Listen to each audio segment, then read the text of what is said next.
Assalomu alaykum aziz yurtdoshlar, yaxshimisizlar? Biz shuna qilib yana toshlarimizni qo'yishda davom etyapmiz. O'zi bu bitay deb qoldi. To'g'ri jigarlar o'ta ham charchadi. Hayotimizdan ham abgor holatga ketib ketyapti. Quyoshda sikunida. To'g'risini aytsak charchadi. To'g'ri, bu minnatga o'xshashi mumkin yo boshqaga o'xshashi mumkin. O'zimiz uchun qilyapmiz, lekin aktiv yo'qligini bilib turgan shu ishlar qilish yomon alam qilar ekan. Misol uchun mana shuncha harakat qilyapmiz. Odamlar mana stakani nima deb tushirib qo'yib tirsin deyapti, millionlab layk yig'yapti. Hatto o'zimiz ham, siz ham, men ham layk bosyapmiz shu videolarga.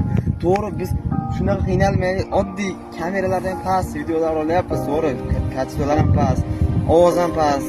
Shunaqa videolar olyapmiz, lekin mehnat katta ketyapti. Shunday oddiy videolar millionlab layk yig'yapti, lekin biz shunaqa katta mehnat bilan layk yig'a olmayapmiz, garlar. Hatto 10 ming prosmotr ham bo'lmayapti, 10 ming layk bo'lmayapti hech bo'lmasa. O'zinglar poddeshka qilaylar, jigarlar, O'zbekistonlikmiz, O'zbekiston so'zini yozyapmiz. Oddiy poddeshkani layklar bosib, obuna bo'lganmiz, bo'ldi, все, boshqa ish yo'q, jigarlar. Sizlardan faqat layk kutyapmiz, xolos. Boshqa ahvat yo'q umuman bizda. Ahvatlarimiz tushib ketgan. Sizlar ahvatlarni oshirishinglar kerak, jigarlar. Bizni poddeshka qilib tursanglar bo'lmaydi, poddeshka qilmasanglar bo'lmaydi, jigarlar.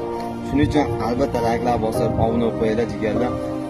Xudo xolasa bitirib yuboramiz, duo qilib ko'rsanglar, o'zimiz ikki kishi, ya'ni operator do'stim bilan o'zim shu ishlarni qilyapmiz. Albatta layklar bosib, obuna bo'lib qolasiz.